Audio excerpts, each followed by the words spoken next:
네, 반갑습니다. 저는 알서포트에 재직 중인 신동형이고요.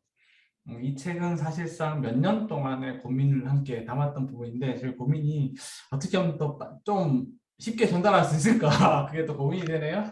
사실 사실 이게 새로운 도전이긴 했어요. 왜냐하면 약간 테크 분야에서만 니치 마켓에서만 이렇게 하다가 이제 좀 보편적 그 매스나 아니면 일반 분들한테도 어떻게 기술을 좀 더 쉽게 알려드릴 수 있을까라는 관점에서 책을 썼는데요.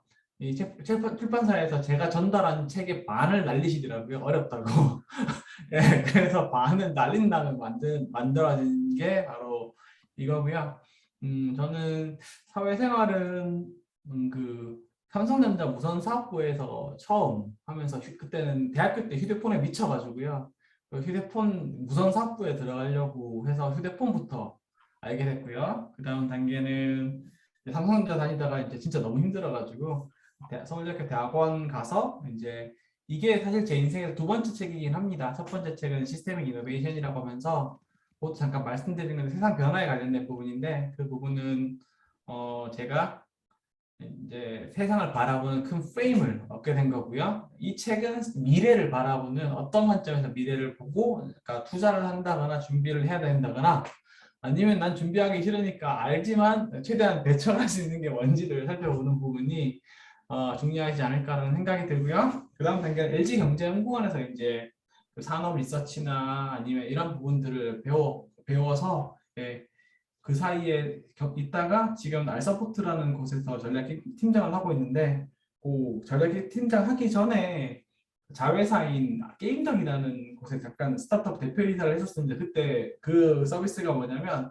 그냥 유튜브, 게임 유튜브를 그 공유하는 서비스인데 MZ 세대들이 엄청나게 많이 사용을 하거든요. 그래서 그 덕분에 MZ 세대들이 이해하게 됐고 지금은 알서포트라는 곳에서 일을 하고 있습니다. 네, 그렇게 말씀드릴 수 있을 것 같고요. 네. 일단 미니 강연을 하라고 하셨으니까 미니 강연 잠깐 시작을 하면 혹시 제 책을 가지고 계시면 제 책의 14페이지 거기에 있는 요 자료 하나가 사실상 이 책의 전체를 얘기하는 겁니다. 이걸 보면 기본적으로 이제 5G 라는 부분인데 5G와 6G가 세상 변화의 인프라가 돼서 그러니까 기술이 인프라가 된다는 거는 결국 그 기술의 특성을 정의하는 거거든요. 그래서 그 5G와 6G라는 것이 정의하는 기술이 무엇인지를 살펴보니 XR 혹시 XR 들어보셨나요? 혹시 VR 들어보신 분? 오큘러스. 네, 맞아요. 요즘은 VR, AR이라고 하기보다는 XR이라는 말을 Extended Reality, 뭐 디지털 리얼리티나 해서 그 말을 많이 사용하고요. 그다음에 이것도 IoT, 사물 인터넷, 인터넷 오브 띵스, 그다음에 AI라는 기술이 스마트폰이 세상을 바꾼 것처럼 XR, IoT, AI, CR라는 것이 세상을 바꿀 것이고요. 그리고 그 기술 혁신을 사실상 보면 사람이 못 받아들이면 안 바뀌어요, 세상이. 그 받아들이는 세대들이 MZ 세대들이 충분히 받아들일 수 있는 일을 보고 봤더니 가능해요. 그러면 이들로 인해서 바뀔 세상의 모습은 무엇인지를 살펴보면 생활혁신 관점에서는 디지털과 현실의 차이가 없는 메타버스, 그리고 사회혁신 관점에서는 굳이 대도시에 안 모여 살아도 되는 지금 뭐 벼락거지도 있고 등등처럼 굳이 대도시에 꼭 모여 살아야 되기 때문에 대도시 집값이 비싼데 그게 아니고 굳이 모여 안 살아도 되는 세상이 기술적으로는 가능한 부분이고요.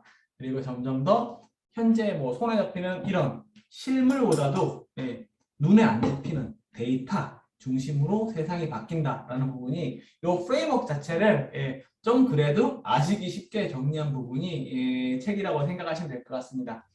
여기서 질문이 아마 크게 보면 두 가지일 것 같은데 왜 굳이 2040년까지 얘기를 하느냐?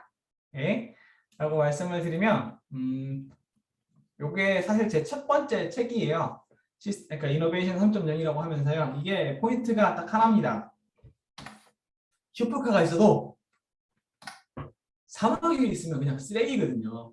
안 돌아가요. 빛이 낮아서. 근데 그 사막에 있는 슈퍼카도 고속도로를 쫙 놓고요.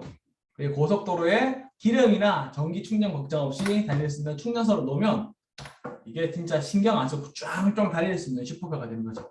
그것처럼 이거에 있는 기반인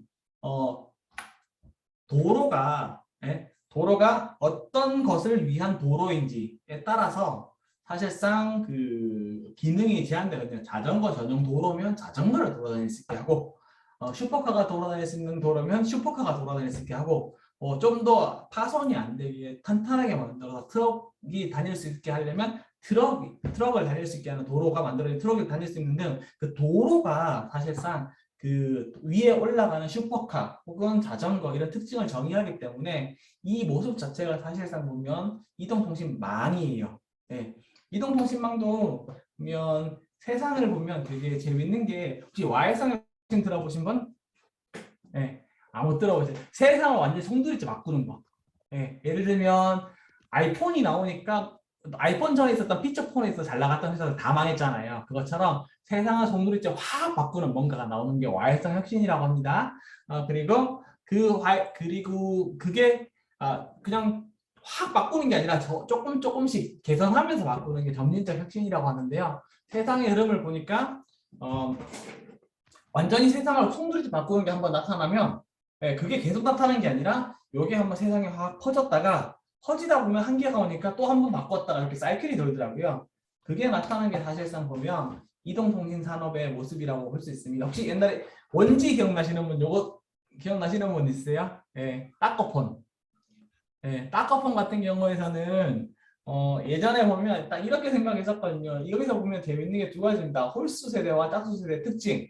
그 다음에 이제 또 다른 룰이 10년마다 기술이 변하는데 20년마다 세상이 바뀌어요. 그걸 보시면 따꺼폰이 나왔을 때 굳이 왜 휴대폰 써야 되는데 집에 전화기도 잘 안 쓰는데 그리고 우체국 아저씨들이 우편물 잘 배달해 주는데 왜 써? 라고 했다가 갑자기 조금 적고 괜찮은 휴대폰이 나오니까 이제 휴대폰도 많이 사용하게 됐다가 그리고 3G 때는 혹시 기억나시는 쇼 기억나세요?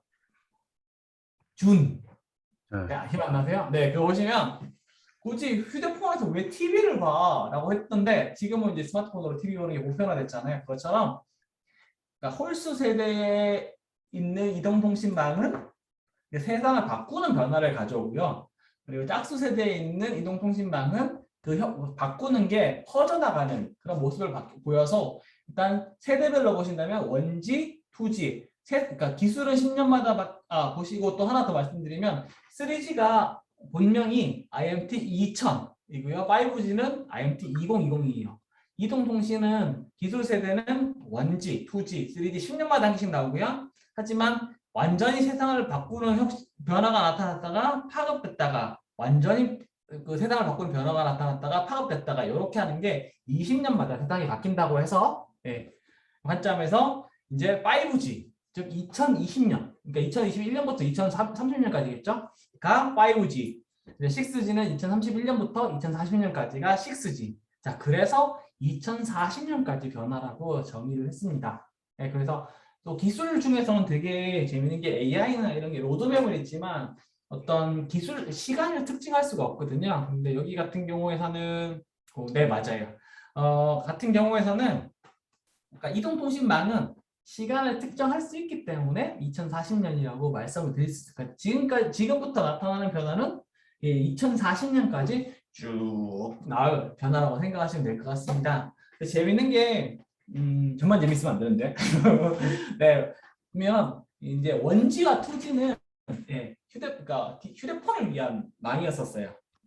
기억나실지? 3G와 4G는 알고 보면 멀티미디어, 스마트폰을 위한 망이었고요. 그럼 즉 5G와 6G는 이제 도대체 무엇을 위한 망인가? 이게 사실상 가장 궁금했던 궁금했던 부분인데요. 이게 사실상 보면 그러면 5G가 뭔지부터 이제 보시면 될 건데 5G 잘 쓰시나요? 쓰시죠? 네, 맞아요. 왜냐하면 5G라는 게 기본적으로 스마트폰을 위한 망은 아니거든요. 네. 근데 맞아요. 생각을 해왔는데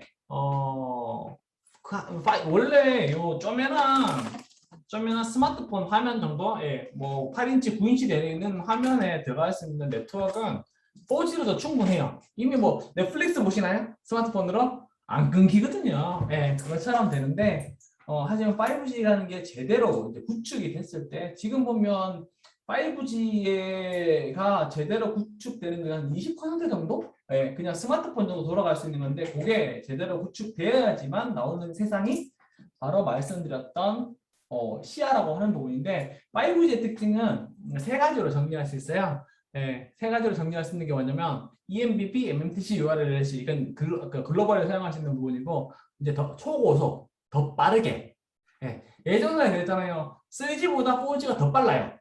예, 근데 더 빠른데 그러면 이 쪼매난 화면에 있는 스마트폰에 보여지는 부분이 사실상 4G로 충분한데 왜 더 빨라져야 되느냐? 하는 부분을 말씀을 드리면 그게 바로 XR. 예. 예. 혹시 오큘러스 써보셨어요? 혹시? 예. 오큘러스 써보시면 재밌어요. 억수로. 근데 오래 쓰면 목 디스크 오니까 많이 쓰지 마시고요. 딱 보면 오큘러스를 보면 이게 기본적으로 스마트폰은 이 화면 너머에 있는 컨텐츠를 바라보는 건데 XR은 360도 컨텐츠고 내가 이리 보건 저리 보건 다 컨텐츠가 다 있어요. 그럼 엄청나게 많은 그 데이터 양이 필요하겠죠? 예, 맞아요. 또 어지러운데 지금은 뭐 나쁘진 않아요. 옆에서 한번 써보시면 될 것 같아요. 그래서 그 부분에 있어서는 이제 더 빠르게는 스마트폰보다 한 20배, 기론적으로는 더 빠른 관점에서는 스마트폰이 아닌 그 초실감형 콘텐츠 XR을 위한 기술이라고 보시면 될 것 같고요. 그리고 초연결, 초저지형 같은 경우에는 사물 인터넷. 여기서는 뭐 4G보다는 한 500배 더 많은 기기들이 붙을 수 있고요. 그리고 더 안정적이고 하는 거는 이제 그 원격 수술이든지 원격 스마트 공장이라든지 이런 쪽에서도 붙을 수 있는 사물 인터넷을 활용할 수 있는 환경을 구축한다는 관점에서 사물 인터넷이 되고요. 그리고 XR이라는 멀티미디어 그리고 IoT 사물 인터넷이라는 조그만 데이터들이 모였을 때 가치를 내려면 인공지능, 인공지능이 필요해서 이 관점에서 XR, IoT, AI 이 부분이 그 앞으로 변화될 세상이라고 말씀드릴 수 있을 것 같습니다. 근데 6G도 사실상 아직 스펙이 정리되고 있는데 말씀드렸다시피 5G의 혁신적인 부분을 딱 가져오면 6G는 파급되는 거. 보셨다시피 조금 더 빠른 환경에서 그 XR을 구현할 수 있는 컨텐츠 환경 그리고 사물 인터넷을 구현할 수 있는 환경 그리고 여기서 만들어지는 그 데이터를 가지고 인공지능으로 활용할 수 있는 환경 여전히 똑같이 XR, IoT, AI 환경이 진행된다고 볼 수 있을 것 같습니다. 근데 6G 같은 경우는 약간 스페셜 감각이 들어와서 좀 다른 부분이 있고요. 혹시 XR, IoT, AI 이해가 되셨는지요? 네, 지나갈게요.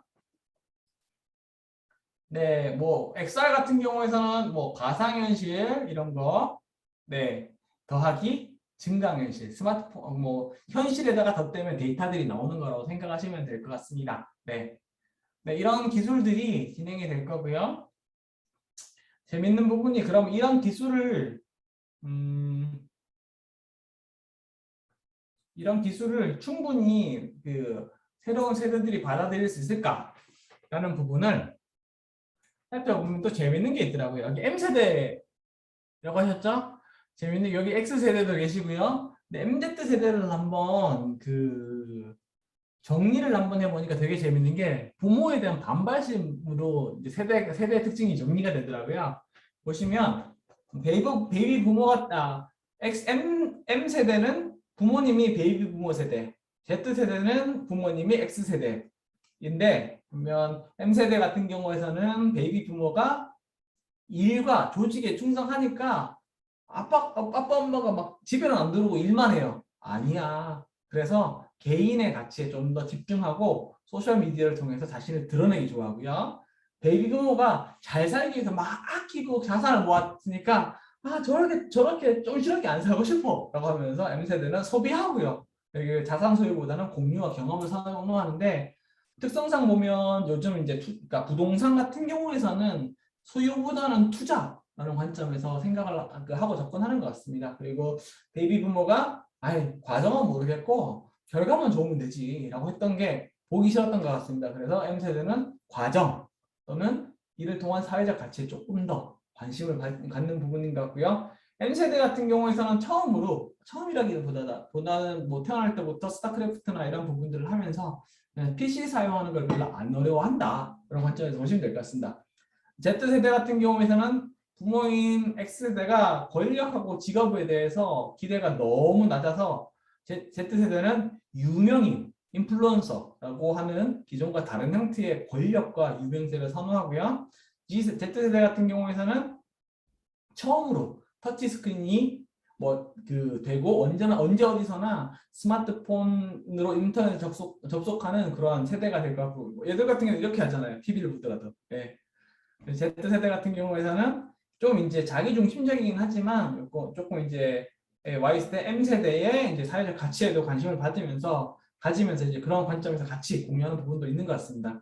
근데 그런 관점에서 보시면 약간 특이한 게 뭐 저도 사실 X세대긴 해요. 네, 기존 세대 같은 경우에서는 닥치고 앉아서 들어야 되고 듣고 모르면 딸딸 외워야 되는 세대라고 한다면 이미 유튜브를 통해서 충분히 많은 정보들이 있기 때문에 네, 그래서 맞아요. 다르기 때문에 이 친구들은 달라요, 많이. 왜냐하면 그냥 닥치고 앉아서 들으라가 아니라 그냥 찾고 도전하는 부분이고요. 그다음에 유튜브 찾아보면 세계 최고의 전문가들과의 이야기를 듣고 소통할 수 있고요. 그다음에 외울 필요 없이 그냥 스마트폰 하나만 키면 되니까 그런 관점에서는 이들한테는 좀 참고 기다려라라고 하는 거는 네 망해라라는 얘기처럼 빨리 경험하면서 변화되는 그런 부분으로 넘어가는 것 같습니다. 그래서 이들이 왜 어떻게 XIA, X야, XR, IoT, AI를 흡수할 수 있을까라고 보면 이들의 특징은 세 가지로 정리를 할 수 있을 것 같아요. 게이머다, 디지털 원주민이다, 이미 XR, 뭐 AI, IoT와 공존한다라는 관점인데요. 혹시 자제분들 게임하는 거 잘 두세요? 잘 끄떡끄떡 하시면 잘 하시는 거예요. 저도요, 맞아요. 저도 사실상 게임 때문에 책을 처음 읽게 됐고요. 제가 아는 친구들은 게임하다가 일본어 공부하게 되고, 게임하다가 영어 공부하게 되고, 이런 케이스들이 많더라고요. 그래서 어떤 관점에 접근하는가 관점이 되게 중요한 것 같은데, 왜 이렇게 세 가지로 정리를 했느냐? 라고 하면, 그냥 게임 말고 나머지 할 때는 진짜 막 완벽해야 되고 실수 안 해야 되고 막 결과도 잘 내야 되는데 게임 그냥 즐기는 거거든요. 그걸 보시면 뭐 좀 실패해도 되고 뭐 좀 뭐 고장나도 되고 맞아요. 좀 그런 부분들이 있기 때문에 게이머들은 그냥 모든 걸 흡수하는 혁신가이기 때문에 이미 그런 혁신가적인 기질을 가지고 있는 게 MZ 세대라고 생각하시면 될 것 같습니다. 두 번째는 태생이 디지털이라고 하는 부분인데 참 저도 이제 그 조카들을 통해서 재밌는 경험을 합니다. 혹시 그거 경험해 보셨어요? 예를 들면 우리 같은 경우에서는 갑자기 이제 조카가 저한테 삼촌 나 KTX 타고 부산 가고 싶어 라고 얘기를 하더라고요. 그럼 우리는 어떻게 합니까? 딱 스마트폰을 딱 켜고 이제 SKTX, SRT 앱을 켜잖아요. 그게 아니라 이제 Z세대 같은 경우에서는 맞아요. 표 검색이 저고요. Z세대 같은 경우에서는 그냥 유튜브를 들고 그거 쳐보셨어요? KTX 부산 하면 서울에서 부산까지 가는 바깥에 바라보는 게 2시간 반 동안 나오더라고요. 그거 보면서 여행을 하더라고요. 그것처럼 현실이 아니라도 디지털로 충분히 이제 그 경험을 하고 있고 뿐만 아니라 이제 요게 XR 기기는 한데 이거를 이제 우리 같은 경우는 또 매뉴얼을 읽어야 되고 어떻게 꽂아야 되고 어떻게 사용하는지 유튜브 찾아봐야 되고 이런 부분인데 요즘 애들은 그냥 맞아요. 없죠? 그냥 딱 쓰고 그냥 움직이면 된다고 하더라고요. 그것처럼 안 배우고 하는 원주민인 것 같아요. 그래서 굳이 이제 새로운 변화, 디지털화되고 있는 변화에서 그 배우지 않고도 경험하고 그리고 활용할 수 있는 게 이득인 것 같습니다. 뿐만 아니라 보시면 이미 카카오톡을 통해서 우리는 사람이랑 소통해야 되잖아요. 근데 이미 우리도 조금씩 적응하고 있지만 얘들은 스마트폰과 함께 태어났기 때문에 보시면 그냥 사람하고 얘기하는 것처럼 보이지만 알고 보면 챗봇이었고요. 집에 혹시 스마트 스피커 있어요? 예. 불 좀 켜줘. 맞아요. 속이 타 들어가는 줄? 예, 그건 좀 나쁜 거 사용해서 그런 것인 것 같고요. 스마트 스피커 와도 그냥 그냥 TV 틀어줘. 그럼 TV 틀어지고 이런 관점에서 그냥 사람이 아닌 기계와 대화하는 부분. 그리고 집에 이제 그 반려봇이라고 하더라고요. 그래서 로봇을 그냥 사람처럼 혹시 아니면 반려견처럼 같이 활용하면서 이미 사물 인터넷 그리고 AI와 소통하고 받아들이면서 생활하는 게 바로 그 지금 MZ 세대가 아닌가라는 생각이 듭니다. 예, 너무 길면 또 저 혼자 얘기하면 재미없기 때문에요. 예, 그런 관점에서 이미 5G와 6G 그리고 그게 기술이 그 정의하는 XIA라는 변화를 충분히 MZ 세대가 게이머기 때문에 혁신가기 때문에 받아들이고요. 디지털 안 어렵네 그냥 활용하고요. 그리고 이미 IoT, AI 같은 경우에서는 사용하면서 소통하고 이용하는 그런 세대가 되고 있는 것 같습니다. 네, 그런 관점에서 그런 변화가 만들어지는 게 디지털이 훨씬 더 중요한 메타버스 일상 그리고 굳이 그 코로나 생활 하시면서 좋은 거 한 게 있지 않으세요? 예를 들면 안 만나고 싶은 사람이 있으면 코로나 때문에 못 만난다고 하면 되니까 굳이 살다 보면 굳이 같이 안 모여 있어도 굳이 안 모여 있어도 더 안정감이 있는 사람은 사회적 동물이라고 하면서 막 모여 살아야 된다고 교육을 받은 것 같아요. 근데 코로나19 지나고 보면서 이제 굳이 같이 안 살아도 안 사는 게 내가 더 편하고 내 나만의 공간에 대한 보장이 있는 부분인 것 같아요. 그래서 그런 관점에서 원격 사회 그리고 데이터가 훨씬 더 중요한 부분. 디지털 같은 경우에서 예전에 그런 얘기도 많이 들잖아요. 현실이 없는 디지털 작품이 막 몇백억에 거래된다. 예. 디지털 자산 자체가 가치를 인정받고 거래되는 그런 부분들이 점차적으로 만들어진다라고 보시면 될 것 같습니다. 예, 전반적으로 그냥 미니 강연은 여기까지 하고요. 말씀 나누시면서 놀죠. 재밌게. 네.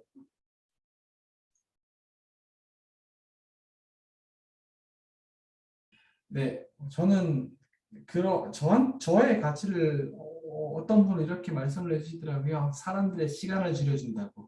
더 먼저 고민을 하고, 더 많은 고민을 했기 때문에 사람들이 제 책을 보고, 제 이야기를 듣고, 제 보고서를 보고 덜 고민하고, 다 안 찾고 그 고민하는 시간과 걱정하는 시간들을 줄일 수 있는 게 제 가치라고 하는 것처럼 이번 제 책을 읽어보셨으면 감사드리고요. 안 읽어보셨으면 그걸 보시면서 어렵지만 세상이 어떻게 바뀔 것인지 기술이 어떻게 새로운 사람들과 모여서 세상을 바꿔갈지 살펴보시면 좋으실 것 같습니다.